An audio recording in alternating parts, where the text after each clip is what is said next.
Hi Homeworthy, I'm Max. I'm looking forward to showing you around my house, so come on in.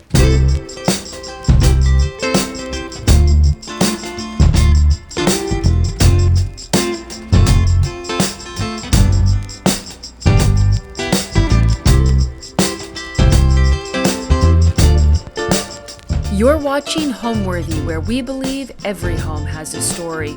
Hi, I'm Max Hurd. I'm a creative consultant and I'm based here in northwest London. So I've lived here for now roughly 5 years, and it was a very long process finding this house. I knew exactly what I wanted. At the time it was post-lockdown or in the middle of lockdown, and there weren't that many houses like this available.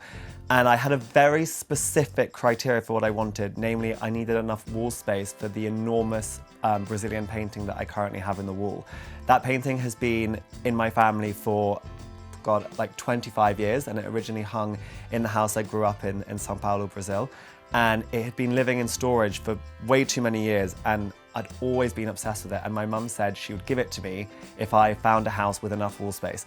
So I basically went round this area of London with a tape measure, and every house I looked at, I would get the tape measure out and measure the walls, and I couldn't find one with quite enough space until I walked into this one, and straight away, without even needing the tape measure, I just knew that there's enough wall space, the rest of the house is going to be great.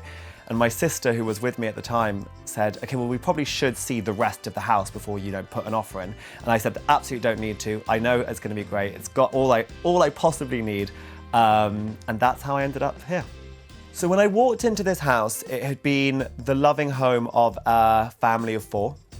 And in a house this size, family of 4, they needed to keep it pretty drip dry, I would say. So everything was white, everything was shiny. It was a very easy house to maintain a sort of level of cleanliness you need when you have a family of 4 living here. Renovate's probably too strong a word, but I completely needed to maxify this entire space. I hate white, I hate blank canvases, so I wanted to throw as much paint and as much color on this space that I possibly could. However, I didn't quite have the budget to do the renovations that I wanted, so I had to decide between decorative or practical. And I definitely chose decorative. Seeing as it was the first house I'd ever kind of attempted to do up myself, I realized that I probably needed a little bit of help. So I drafted in one of my best friends, Benedict Foley, who's an antiques dealer, fabric maker, and interior decorator, to kind of hold my hand and bounce ideas off as I developed the project. And we got on, it was all going so well that we thought, okay, well, let's just collaborate properly. And we did this house up together, which was such a fun kind of adventure to embark on, and yeah, I'm very happy with the results.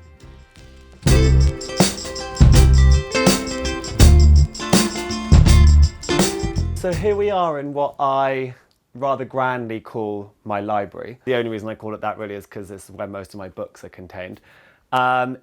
It is, and I'll try not to say this too much throughout the house tour, but I think this might be my favourite room in the house. It's definitely the room I spend the most time.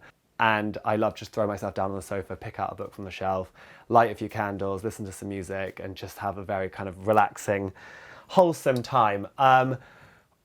Green was the number one colour I wanted when I bought the house. It was the first colour I knew I wanted to have in the space. It was the room that was the easiest for me to put together because it already existed in my head. So it was just a simple case of transferring what was in my mind onto the walls. And it came together, honestly, within about like a month of me buying the house, which was really nice, and the rest of the house just had to catch up. When I bought this house, I knew that I wanted to have a lot of space to entertain. I love having friends around, I have a massive family, and it's important for me to be able to accommodate them.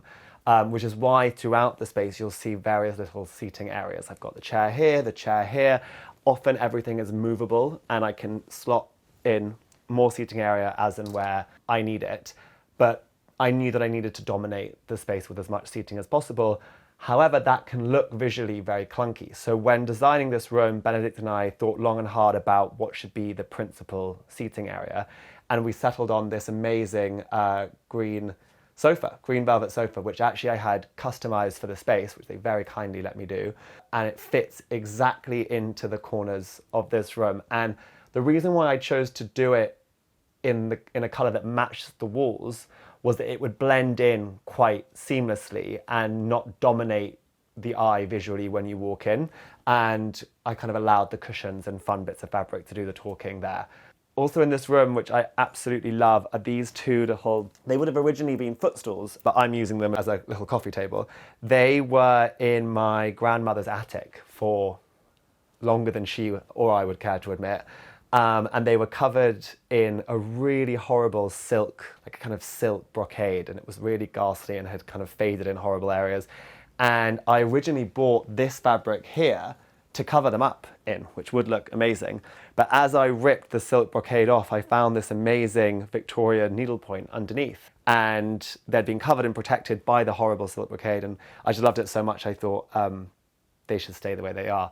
They were originally in my grandmother's house, which was called Hartwell House, which is now an amazing hotel and spa, but was her family home. And I've got photographs somewhere in the house of them in their original location, which was a much, much grander room than this. So I feel a bit sorry for them that they've been downgraded, but they're still nevertheless much, much loved. Lighting in a space like this is really important. It's not a room that's filled with that much natural light, not helped by my amazing blind, but more important that it looked pretty than it was served any sort of practical function. So lighting was really important, which is why I have an array of different lamps at different eye level throughout this room, so that at different times of day I can control the lighting to a way that suits. If I've got friends, I'll have less. If I'm reading or working in here, then I'll obviously have more light. The fireplace here is original. I was quite lucky to actually find a house that this hadn't been ripped out in the sort of 80s and 90s.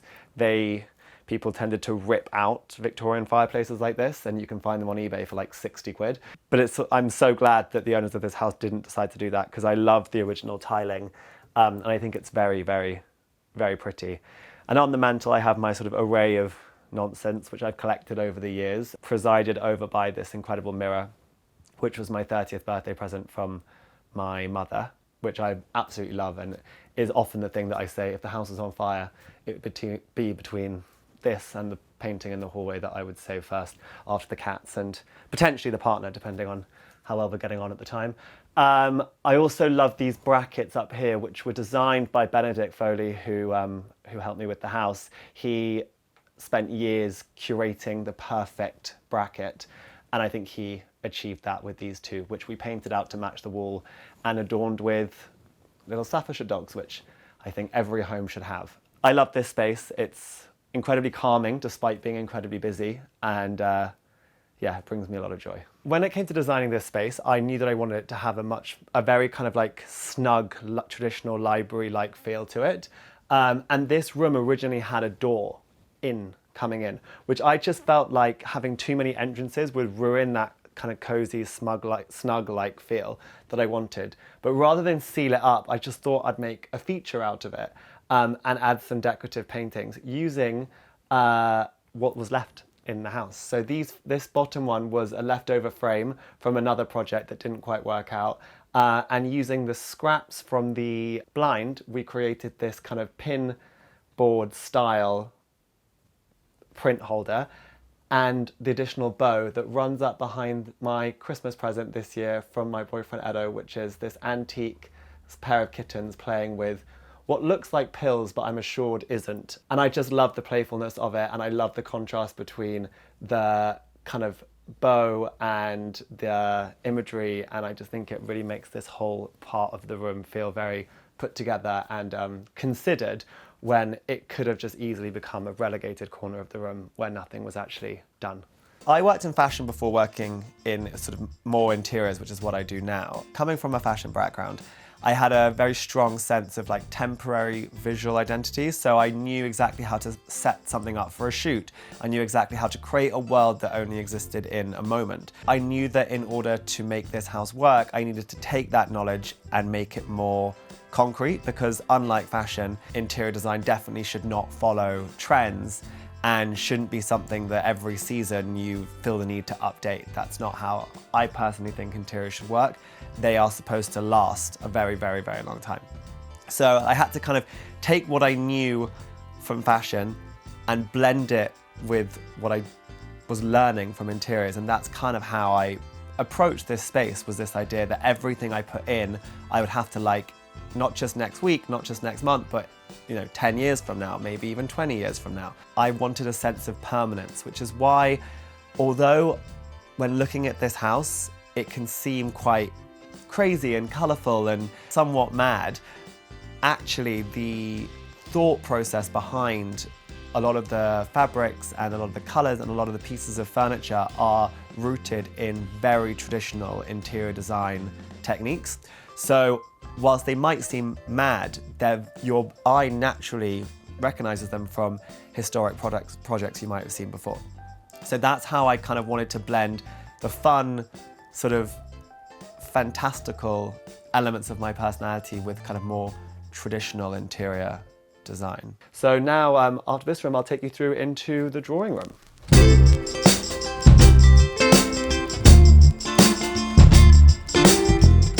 So this is, I guess, the drawing room, or the drinks room, as we often call it.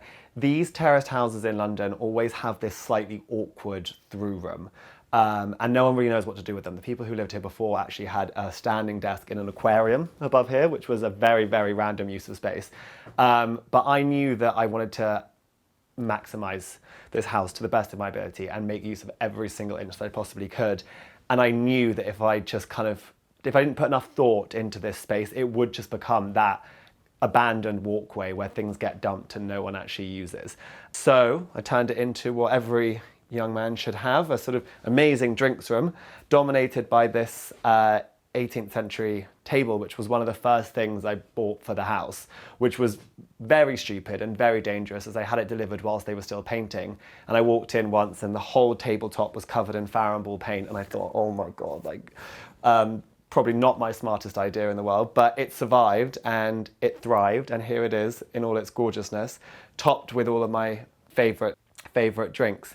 It's a great little space here as well because you've got these sort of separate seating areas, so often you can sit together but apart. It's less of a sort of intimate setting than the library. I can sit here and someone can sit there and we can be together but not necessarily having to interact with each other, which is quite a rarity for a house of this scale. Again, on the shelves, things I've collected over the years, all of which I absolutely love. Some of them came from grandparents' house, others are sort of trinkets I've picked up over the years, and looking at them every morning kind of does bring me huge amounts of joy. I have also got on this wall some of my favourite pieces of art in the house. I sadly couldn't afford the original Thomas Chatterton, which is currently in the National Portrait Gallery, so I had this aluminium tin printed version instead, which I absolutely love. Followed by this portrait of me, which was taken by one of my best friends, Thurston Redding, the fashion photographer, for my 25th birthday. And it's got to the point now where often people come in and go, "Who is that?" And I'm like, God, time's moved on that fast. But it is, in fact, me. And then obviously these bits over here, I really love the Infanta, which was a birthday present from a friend years and years ago. And above it is a bow, which if you use your eagle eyes, you will spot it's the same fabric from the blind. And it was left over from that. And I cut it up and turned it into a bow and added it on top of the Infanta, which is like a nice little touch, I think. And again, a nod to a much more traditional style of interior design and interior decorating than I guess people expect when they come to a house like this. I'm a big fan of Venice. It's a big source of inspiration for me. So you will see throughout the house little nibbles and knickknacks that I picked out from there, including this incredible candelabra, which I carried back in my hand like I'm sacrificing many other things to the hold in order to save this. I love it. It sits here and is almost too delicate and precious to get used, and I never actually seem to have 6 candles lying around, but it does a wonderful job of guarding this seat, and I think it looks absolutely beautiful. I have, yes, all my other sort of glassware here, which gets used more than you would think, which is great. So as I mentioned, I have a lot of sort of trinkets and knickknacks from Venice around here. Venice informed actually the colour of the ceiling in this room as well. I saw an incredible palazzo in Venice which had a sky blue ceiling, and I was like, well, that's it, that's what I want. And Benedict and I had a very long conversation where he went, well, Max, the problem is that probably worked wonderfully in a palazzo in Venice. Not sure quite how that's going to translate to a cottage in northwest London, but okay, and we gave it a go, and I'm really happy with how it turned out. As I said about the green room, that was the fastest room we put together. It was ready in about a month. This room actually took the longest because I just couldn't decide on the wall colour in here. Originally I wanted pink, which was a very kind of, I think, quite seen quite a lot, this combination of green and pink, and it had really had its moment a few years ago. So I was correctly advised that maybe pink might age quite fast. But I knew I wanted something light and funky. Funky is terribly aging, but fine. So I wanted something fun and fabulous in here, and we put probably 20 samples on this wall, to the point where it literally looked like a patchwork quilt by the end. And the builders were going, come on, we got to decide. And eventually I kind of settled on this colour, which is bisque, which is actually a lobster bisque. And what I love about it is it changes colour throughout the day. It's kind of sometimes really rich, sometimes it's much softer. And it's quite a unique colour. It's an orangey red, and you could spend hours debating about what colour it actually is. But I think it packs a real visual punch, which when you're enjoying a cocktail or sitting reading a book or whatever you're doing is very visually kind of invigorating and very visually pleasing. So this house is Victorian, and a lot of the features are actually still original Victorian, which is great, and I was very lucky to inherit that. The extension at the back wasn't, and I needed to, and the extension had been done by the previous owners, and they'd done the floor in a kind of very modern laminate, like a kind of plastic laminate, which is a cheaper way of doing reproduction wooden flooring. For me, it just didn't work. And so I had that flooring ripped up and replaced with original Victorian flooring, which I purchased from a hotel that was being demolished in Manchester. And once it was installed, it just didn't match the floor in here at all, which had been kind of whitewashed and rubbed down. And initially I wanted to go darker. It's much more traditional to have a kind of stained wooden floor. And then we decided that with the colour palette we'd chosen, in order to really make the other colours sing and lift the house, it would be nice to have a lighter coloured floor. I didn't want white, definitely not. So we settled on this kind of dove grey, which I think does exactly the job of reflecting light back off the floor onto the walls and allowing the paint on the walls to really sing. And in a house that is not blessed with huge amounts of natural light, any tricks that we can do to bounce light up and onto the walls and onto people's faces and onto the fabrics and artworks that we chose, those were all tips and techniques that we kind of had to do, and I think have worked really well. It does mean there's a lot more mopping to be done than I would potentially like, but I think the plus sides of it outweigh the negatives, definitely.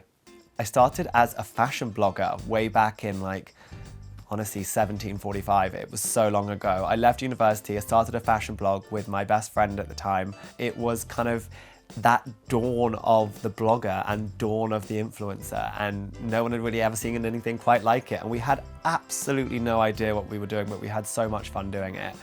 I did that for about 5 years, as well as doing modeling. So it was kind of very in front of the camera work. And then about midway through my 20s, I kind of decided that I wanted to step behind the camera and explore the more creative side of my personality.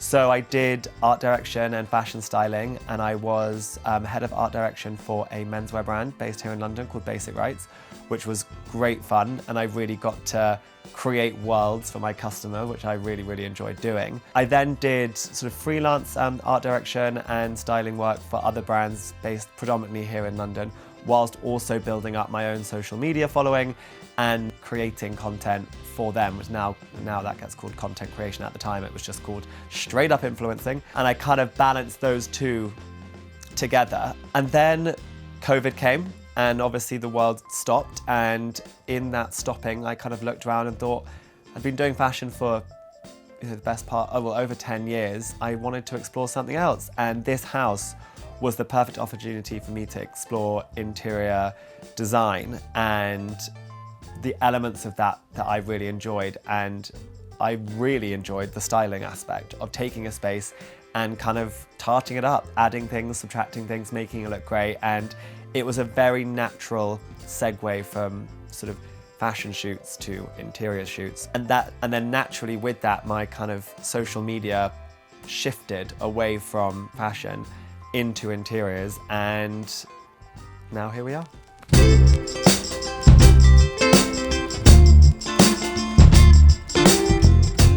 So here we have the kitchen, the heart of the home. I was faced with a bit of a choice when I moved in about this kitchen. It was done as an extension. With all due respect to the previous owners, it wasn't done particularly well. It was kind of, all the electrics were skewed and the piping was skewed. And really what I should have done is rip the whole thing out. But as I mentioned earlier, I was kind of faced with the choice between decoration and practicality, and I definitely chose decoration. So in order to kind of tart this place up as much as I possibly could and make it functional, I had to do a bit of plumbing work, a little bit of electrics, but I couldn't really rip the whole thing out. Well, this is technically a fitted kitchen, and in order to unfit it, I'd have had to rip all these cupboards out, which I just didn't really have the kind of budget left to do. But I didn't really want to leave it as is, because like all fitted kitchens like this, they'd left this kind of huge chunk above the cabinets, which is completely random. And as someone put it once when they came around, the only thing that you could ever store up there is dust. So rather than kind of fill it up, I decided to add this kind of very fun crenellation detail around the kitchen. I'm a big lover of fantasy and fancy fiction and Lord of the Rings and medieval history and all that type of thing. So Benedict and I sat here one day and thought we could either add scallops around the top or something along that line, or we can go full medieval castle. And we went full medieval castle, which the builders thought we were completely insane for doing. But I loved the effect, and each bit is hand cut by the long-suffering Tony and pinned up there. And I love the effect. It really makes me smile, and it's fun. Also, a bit of a top tip for people doing up their house in the same way as me, be it that is and by that I mean kind of not wanting to, or having the means to rip everything out and start again. You can always falsify things, and you can always add and take away in order to make the space look unique or slightly more thought through than potentially it is. So another thing we did in this kitchen, for example, is we replaced all the cupboard knobs with these really large, oversized porcelain, sort of Alice in Wonderland style cupboard knobs, which are kind of fab and a bit ridiculous, but they work, and they add a kind of sort of country cottage element to this kitchen, which I really enjoy. As you can probably tell, I loathe anything practical or anything that serves too much of an actual function. So I had to have things like the dishwasher hidden. So I walked into the Sybil Colfax showroom and I fell in love with Kettle and Pots, which is what this fabric is. I believe it's called that. Fairly certain. And they only had a few meters of it left, which was just the amount that I needed in order to make these little kitchen curtains, which cover the horror of the dishwasher. Is somewhat impractical, but deeply fabulous, and therefore very important. And again, with the sort of playing around with scale, and I've got these sort of mini coffee cups here, which are espresso cups, and then a very, very large bread basket. And all this does is distract from the fact that this kitchen isn't quite how I would have designed it, but it's completely usable and serves me very well on a day-to-day basis as I kind of burn my toast and like destroy whatever I'm trying to attempt to cook on the hob. So this is more the dining area, again rather grandly called. It's basically just the reverse of the kitchen, but where we have all of our meals and where I love to entertain all of our friends. And it's a really great space. As you can tell, it's very well lit, but as you can see, it's been built under this skylight, which provides the most incredible natural light, and it's kind of perfect to sit and work and enjoy a lovely home-cooked meal, not by me because I'm a terrible, terrible cook. But I wanted to make this kitchen kind of a mixture of a country cottage and also a kind of evening on the Mediterranean. The choice of colour in here was really important because I wanted it to interact with the light and kind of be and work at different times of year and different times of day. So eventually we settled on something called Fake Tan, real name, by Farrenball from their archive collection, which is a really, really great colour, and it's probably the colour that I get asked about the most in the house because it looks so different in every picture. Sometimes it's gold, sometimes it's sort of more of a pink, sometimes it's more of an umber. It's just a very warming colour.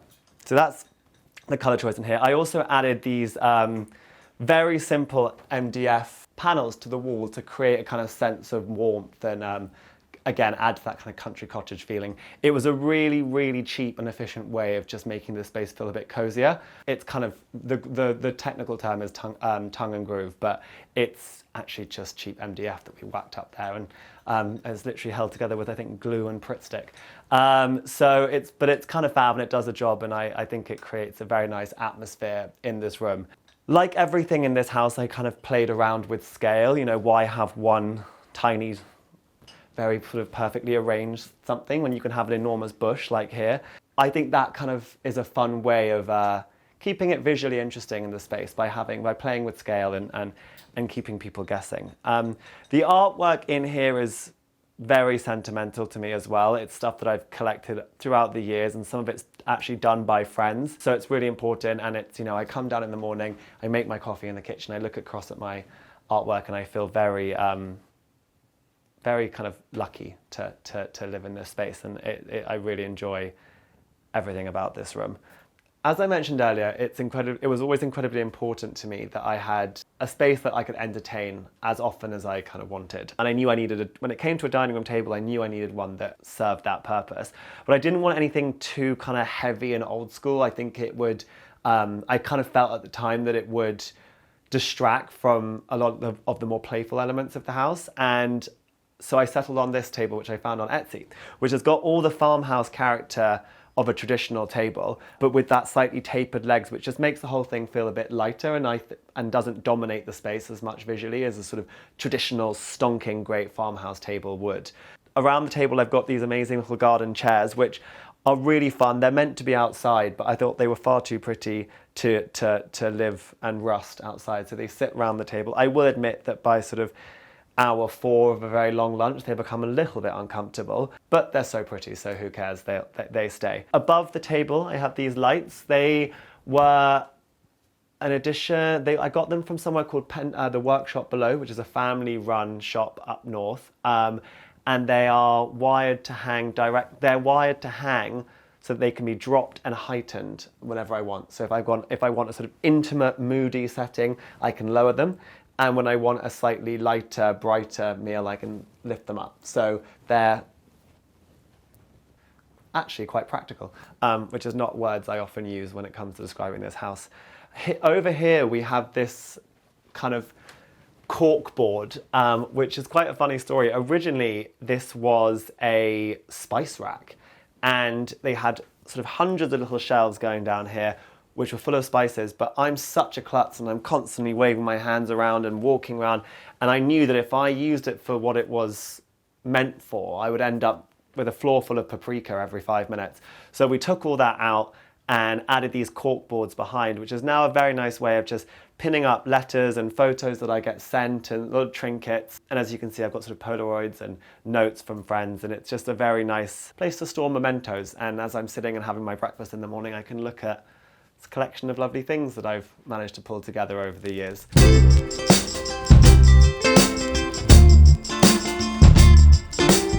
So through here we have what we call the yellow room, which is a really fun and kind of fabulous yellow colour, which is again painted in a very, very high gloss, because it's a tiny space and I wanted a colour that would reflect and a finish that would reflect as much light as possible and bounce as much light across throughout the room as possible. This is Babouche by Farrow & Ball, which is a really fun and amazing colour. I use this room predominantly as a kind of kitchen pantry, and I have this kitchen dresser here, which I picked up for next to nothing in an auction. I think it cost me £30. It's actually an incredibly useful piece of furniture. It's got great storage in it, and it's where I hang all my mugs, and in the morning I make toast and I can make tea and coffee in here. And it's a really sort of fab little bit of furniture, which I really enjoy. We also have frankincense in this room, which is the little banquette on the left. So frankincense was born because I knew I wanted a little seating area that would fit in this room. And after spending hours and hours and hours researching and looking for little day beds and little sofas, I finally decided that actually it was probably going to be easier just to have something made. But I didn't want to spend a fortune, and I did want it to pack a very strong visual impact. So what we settled on was just 2 planks of wood placed directly into that space, and layered in as much chintz and as much different fabric as we could possibly find. I went on eBay and found lots of fabulous different types of chintz from Colfax and Fowler and Laura Ashley, and bought as much of it as I could and turned it into what we now lovingly call Frankenchintz. It's a really fun and playful way of creating a seating area in such a small space like this. Behind me, we also have these curtains, which are fab and were actually put up by my friend's dad. It was the first bit of DIY we did in the house, and we were all completely useless and had to do the age-old thing of calling in someone's dad to come and help us. But they're a vintage fabric that were in a friend's house before, and I really love them. They're very kind of playful and work perfectly as a kind of garden, entrance to the garden, secret garden curtains, which I really love. So if I had to give you my number one design tip, I actually just gave it to a client the other day, is be brave. Just be brave. It's really, really scary when you've bought a house or you've signed a lease on a space to look around and go, I'm going to change this whole thing, because you've already spent so much money. Do you really want to spend any more? And the truth is, if you're brave, you end up just loving it. If you take a risk, and if you take a risk with the right person, so if you trust the person you're collaborating with, you're going to end up with something fantastic. And the worst comes to worst, if you don't like it, you can always paint it back. There's no, with interiors, there's short of listen, if you're knocking through, if you decide to completely renovate, please work with an architect. But if you're working with someone like me or some like an interior decorator or an interior stylist, if you hate what we've decided to do, you can always paint it back. I also think that when doing up a space, the number one thing that I always ask people to think about is what they're using that space for. Because there's no point doing up a room based on what you think you might use it for, and then suddenly it's something completely different. And that might sound silly, but it really does require quite a lot of thought as to how you're going to navigate your house and how you're going to navigate the space that you live. And once you've settled on that, the ideas will come much more naturally and you'll end up with a much better project.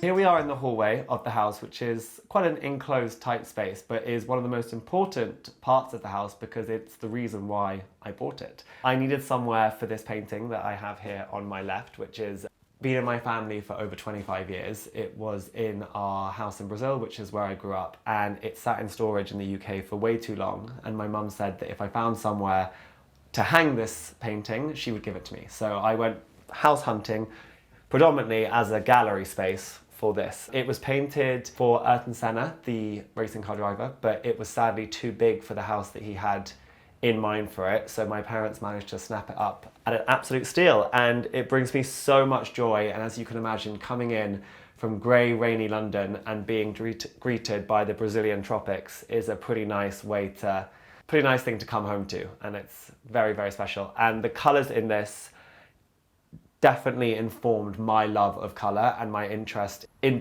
colour combinations and living with a lot of colour.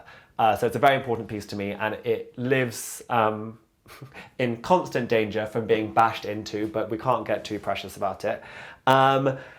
Speaking of Brazil, the kind of green that we have here on all the woodwork and going up the stairs behind me was inspired by a colour that they often use in beach houses in Bahia, which is this kind of light greenish blue. It's called Folly Green by Farrow & Ball. And this is Naples, the resident British short hair, who will be following us around the tour, I'm sure. Also in this hallway is this kind of very white gloss, which was often sometimes people walk in and go, God, it's so shiny in here. But the reason behind the choice of gloss is because not only is it very reminiscent of Brazil, they often have very glossy walls in their kitchens and in their entrance halls in Brazil, but also it's a harder wearing paint. So for an enclosed hallway like this, as I kind of permanently bash into it, I'm less likely to take chips out of the wall because it's got this sort of high gloss finish. And also it helps bounce light from the space, making the hallway feel bigger than it actually is, which is definitely the aim of most London houses, always try and falsify the size and the scale. So also in this hallway we have what I call my door hats, which I have here and above the entrance to the living room. They were dreamed up by Benedict Foley, who's my partner in crime and long-suffering collaborator when it comes to all things interior design. We thought this door needed a little bit of tarting up, so we whacked a hat on. The whole thought process behind this was inspired by what the Georgians did a lot of in their houses, predominantly their sort of grander country houses, so a bit silly having it in an English little cottage. But in Georgian interior design and interior styling, they would often add massive pediments to their door frames in order to tart them up a bit, and we decided to do something similar. And I love the effect. I think it's kind of silly and fabulous, which is kind of my MO, really. I also love these light switches, which you'll see throughout the house. I did very little practical work to this house when I moved in. I had the choice to either roll the thing in glitter or kind of really go into the woodwork and update the electrics and do all the boring things that I absolutely did not want to do. But one thing I decided was a complete necessity was these completely fabulous light switches, which I really loved. And they're probably one of the only things I actually did structurally to the house when I bought it. The rest is just smoke and mirrors.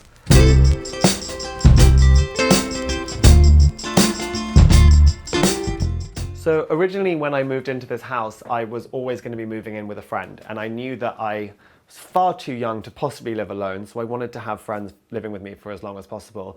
And I thought, in order to have friends living here, I definitely needed 2 bathrooms. So that was another prerequisite for my purchase, was to have wall space for that piece of art, and then also 2 loos. And so here we have a very cute little downstairs loo under the stairs. But before we get there, I wanted to show you these other pieces of art that I've collected over the years. I love this wall sconce. I think it's really fun and fabulous. It goes beautifully with this Brazilian painting called The Kiss, which I also inherited from my mother and father. And I think the colours just really brighten up this space, and they're, again, like the palm trees in the hallway, a very invigorating thing to walk into.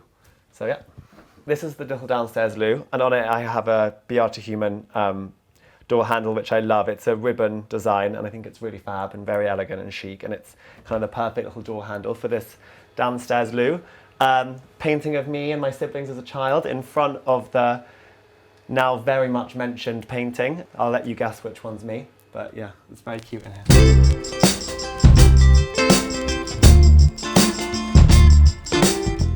Oh, before we go upstairs to the bedrooms, I wanted to point out this carpet, which is obviously a bit of a highlight in the house. Dale Chihuly for the Rug Company, which was a really special collaboration. Dale Chihuly is one of my favourite artists of all time. If you don't know who he is, look him up. He's great. He works with glass, and he's a really, really fantastic, inspiring artist. He did a collaboration with the Rug Company, and I worked very closely with the team to come up with a pattern and a fit that would allow me to use it as a stair runner and a fitted carpet upstairs. It was the first time the Rug Company had used this design as a stair runner, so it was a bit of a first for all of us, but I'm thrilled with how it worked out, and the colours in it weren't custom for the house, which a lot of people think they were. It just so happened that they fit exactly the scheme that I was after. Again, it is not the most practical carpet of all time. I have 2 cats and lots of people walking in and out of the house, and it's not the world's most user-friendly of carpets, but I don't care. It's really stood the test of time, and nothing a Hoover and a mop can't, clear up after. But yeah, come on upstairs. So here we are on the landing upstairs, in front of my theatrical curtain here, which again looks way more thought through and glamorous than it actually is. It's just an end of roll bit of chintz that we sourced from a closing down factory in Norfolk, and Benedict and I were sort of very inelegantly dangling off seats and ladders with staple guns and blue tack to get it to sit up like that. But I really love the theatrical effect it provides. It was a very, very inexpensive kind of last minute decision in addition to the house, but it brings me so much joy. I just think it adds a sort of completely almost kind of theatrical, I guess is the best word, element to the sleeping quarters. It's also a great backdrop for this wall of paintings and objets, like I rather grandly can say, that I've collected over the years. Next to this incredible Venetian mirror, which I gave to my partner for Christmas, but loved so much decided it had to actually stay under my roof rather than heading to his. And I initially sourced through a Nicky Haslam auction, which is kind of fab. Next to this, I have some of my old relatives. My favourite being Sir William Lee, who's here, who was the first British politician to fight for women's rights in the House of Commons. So he is a very important man and someone I'm very proud to call a relative of mine. So he hangs here, pride of place, next to Thomas Eyre, who was another relative with a slightly less interesting life, but don't tell him I said that. You know, come through here.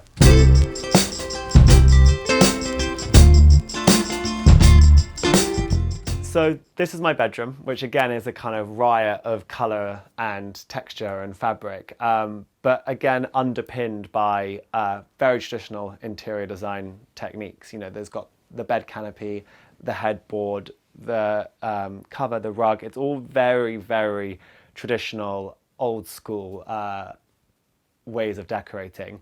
I think Benedict put it very wisely once when he said that, you know, if you were to shoot this room in black and white, it would just look like any other traditional English country house. But it's the colour and the kind of almost clashing elements of the textures that create the kind of modern feel to it, or the more contemporary feel to it, which I think is quite an interesting way of looking at interior design. It's like, if this room was in black and white, would it feel very traditional? And I think the answer in this room is definitely yes. And actually that carries through for the rest of the house. If you shoot it in black and white and remove the colour, it just feels like a very traditional country house, which is definitely the kind of look that I was going for. So I was kind of thrilled with that analysis. This room, I initially wanted red and white stripes, but my sister very sagely said, imagine the hangovers, waking up to glaring red stripes might be a little bit much. So I settled on this orange and cream. Orange is famously the only colour that the principal character from Against Nature can stomach. He is an ailing French aristocrat who's seen too much of the world, and he maintains that orange is the calmest colour for the human eye. And I looked it up and it is backed by medical science. So that's the reason why we've got orange in here, and I can confirm that it's a very, very pleasant and calming room to wake up to. Less calming when you keep the door open and allow the two rambunctious cats to come charging in, but that is not the room's fault. That's very much me being a codependent cat parent. I think for me the star of the show is the canopy. I really love this shell, which is one of the only things we actually had imported from a different country when doing up the house. I was trying to be as sustainable and thoughtful with my purchases when I was doing up the house. I really tried to focus on secondhand items, antiques, or things that I could find locally and didn't have to spend a huge amount of A, money, and B, a sort of environmental stress importing into the house. But this shell was just too perfect not to have, so it did come from Italy, but I am proud that it's the only thing that came from overseas. It was hand painted by yours truly to match the woodwork and the headboard here, and it's a kind of perfect crown. And I live every day hoping and praying that it doesn't fall down in the middle of the night and knock me unconscious, because it weighs a ton. But I am assured by the long-suffering Tony that it has been appropriately fastened. The canopy here is a very simple design. It was already so kind of flamboyant and fabulous in here that we decided that anything more than this might become a little bit too Disney princess for my liking. So it's just a simple bed canopy and a simple bed curtain tied back by these lovely antique holdback. The headboard was an eBay find. I think it cost me the grand total of £12. Which was painted actually with a shell design, which I'll show you here, by my great friend Queenie Ingrams, and it was painted to match the shell above there, and it was just a great lesson in how you can find something very affordable and give it a bit of love and create something new and something special. So I do love this bedroom. I think it's great. You know, on the shelves beside the bed, I've got, again, an array of different objects and things that mean a lot to me, childhood images and shoes, all very, very important. The chandelier was quite divisive decision. It was a gift from a friend of mine who was moving house, and she decided she didn't want it anymore. And I just thought, well, it's too good to go to waste. But the ceilings in this room aren't really quite high enough for a chandelier of this size. So it does get knocked quite a lot. But again, it's so fab and it's so theatrical. And I really, really love having a chandelier in my room. Less so when I actually turn it on and I get spotlighted into oblivion, but it is very beautiful and it makes me very happy, so it stays. Before I bought this house, I'd never really thought about curtains before, if I'm completely honest. They were always something that I knew they existed and I knew what they did, but I never really thought about the kind of transformative power of a good pair of curtains. And it's something that I always say to friends and clients now, that it's well worth investing in something quite special and spectacular, because curtains are for life. And even if I was to sell this house, you know, I can take the curtains with me. I love these. These are very traditional, a very traditional design done in Sybil Colfax squiggle in aqua, which is a great fabric. It's really contemporary, but also rooted in the traditional, which is something that is really important to me and something that I really love. And I think it just adds like a warmth and another layer to this room that is very special. So originally, when I bought the house, this room had fitted cupboards, which they took with them, which I was rather shocked about, but actually, in hindsight, thrilled about, because it allowed me to create this kind of playful masterpiece. The wardrobe, rather than have another fitted wardrobe put in, which would have maybe been a slightly sensible but maybe a bit boring option, Benedict and I found this wardrobe on eBay, on an auction house, sorry, and we completely forgot to touch base with each other in the morning of the auction, and we ended up bidding against each other rather annoyingly, but I won, and for the princely sum of £40 I took home this wardrobe. It was originally a horrible, horrible, horrible shade of white. And so I got my paintbrush out, got the wallpaper scraps that were left over from the room, and painted and wallpapered this myself. It's a really kind of great shape, and it stores all my clothes beautifully, and I really like the fact that I did it myself. What do I love most about my home? Well, I would say I live in London, which, true to its age-old reputation, is often pretty grey and miserable. And when I open the front door to my house, I'm instantly transported by kind of an awash of colours and fabrics and textures, and I'm kind of transported out of the sort of grey, mundane nature of everyday London life into this kind of fantasy world that I created. And Benedict and I worked very closely to pick apart my personality and pick apart my interests and make sure that each part of that was reflected somehow in the house.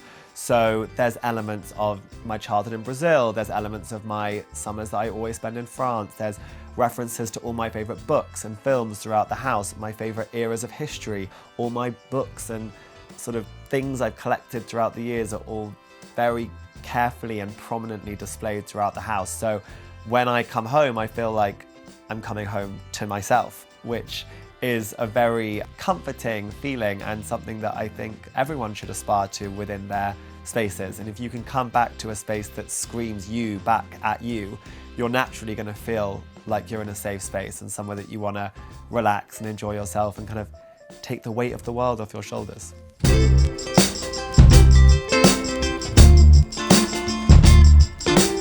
Here we have my dressing room / office. It was originally my housemate room, and I had 3 friends living here over the course of 4 years, and this was their bedroom. And then after they left me eventually, I kept it as a spare room.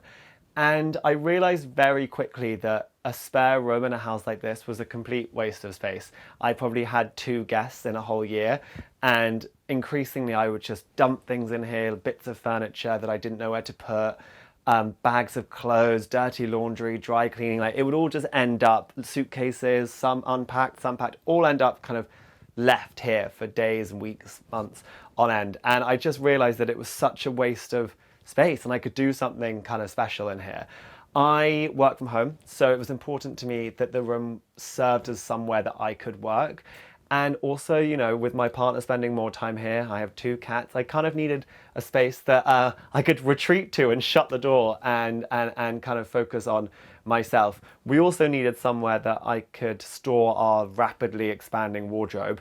So it needed to serve as a kind of dressing room as well. So the dressing room cum office was born. Obviously, it's dominated by this incredible seating area, which is a sofa canopy. The sofa canopy was designed by Benedict and I. It's completely over the top and fabulous, and I couldn't be happier with the result. We used Nuttall Temple fabric, which I just think is such a great blend of, as I mentioned in my bedroom, contemporary and traditional. It feels very current, but is also an incredibly like heritage design. And the quality is fantastic. It's all hand printed in the UK, which just makes for like a really special product, which I know I'll treasure forever, which is something that is, well, I say something, it's the first thing I look for when I'm purchasing something new for the house now is, will I love this forever?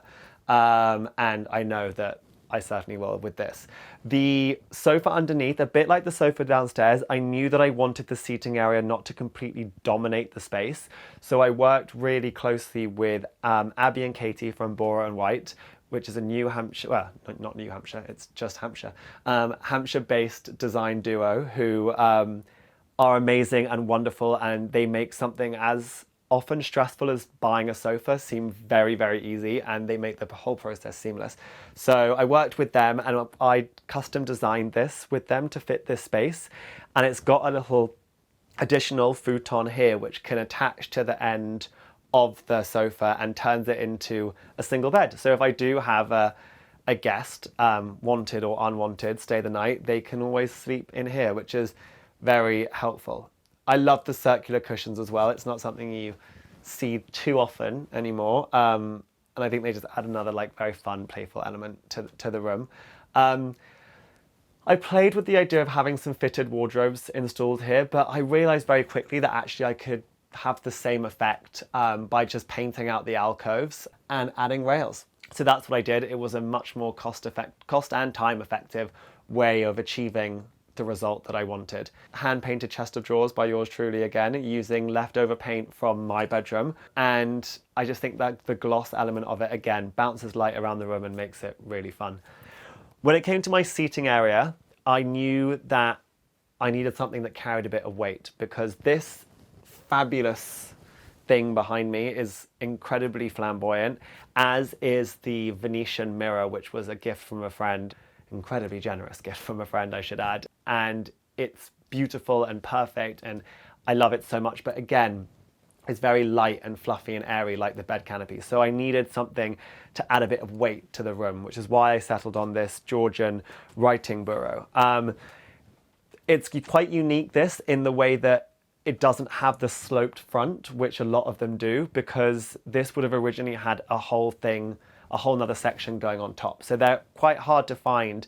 So I spent months trying to find one that worked. And eventually I bought one through my cousin, Ben, who is a furniture restorer. He found one for me, and it needed a bit of love, but a lot of love it got. And now it sits here and I absolutely love it. And I sit here typing away furiously and being very studious for many, many, many long hours. The lampshade here is from Pendragon Hall, which is one of their classic designs, which I love. And again, it's kind of contemporary whilst also being very traditional, and it sits above this Victorian bell jar lamp, which I sourced through Adam Bentley, which I absolutely love. The wallpaper here mimics my bedroom, but it isn't the exact copy. So I wanted the two rooms to be tied together, but it's done in a completely different colorway. The only thing I also decided to do differently in this room, which was a mistake I made in my bedroom, is I didn't add in some beading at the top of wallpaper. And I learned subsequently that I prefer it visually when wallpaper hits something. And so I installed this very, very, very rudimentary cornicing, which is just actually beading from, I think, Wix. I think it costs about £1 a meter or something.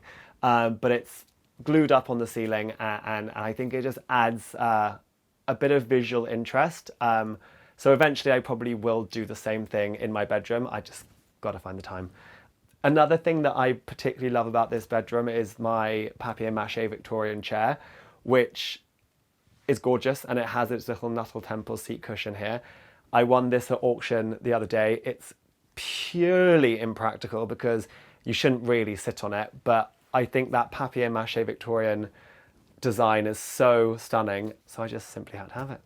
So another thing that I really cherish in this room is this fan, which was a gift from my grandmother. It was from Hartwell House, which was her family home, which is where the seats downstairs came from. And it's a beautiful hand-painted fan, which she had ever since she was a little girl. And I found a fan frame for it to sit in, and it now lives quite happily above my door, and it makes me smile every time I walk past it. And because it was a gift from my grandmother, I really cherish it, and it holds a very special place in my heart.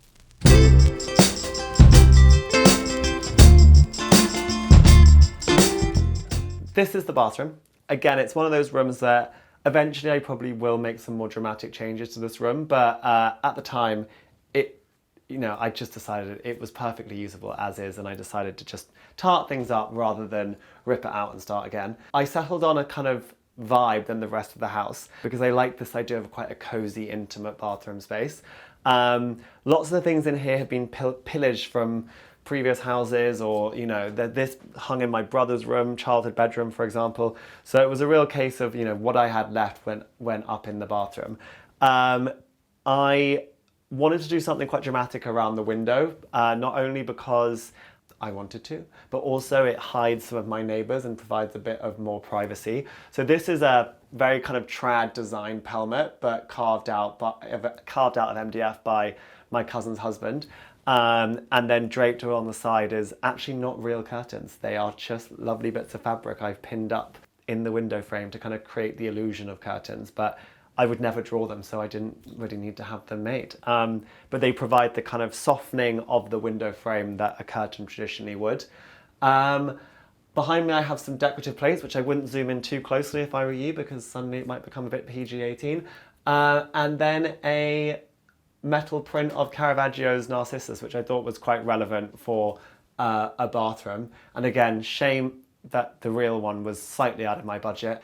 And so I've had to make do with this knockoff Caravaggio, but I do love him, and again, it makes me laugh and makes me smile, which is what good interior design is all about.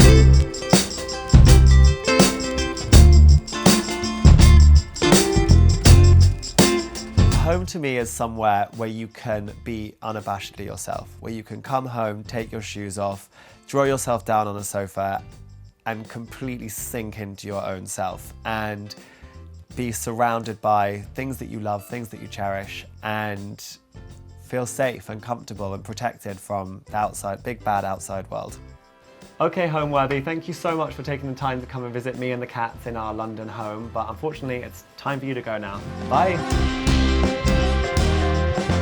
Thanks for watching. Go to homeworthy.com for exclusive content and shopping guides.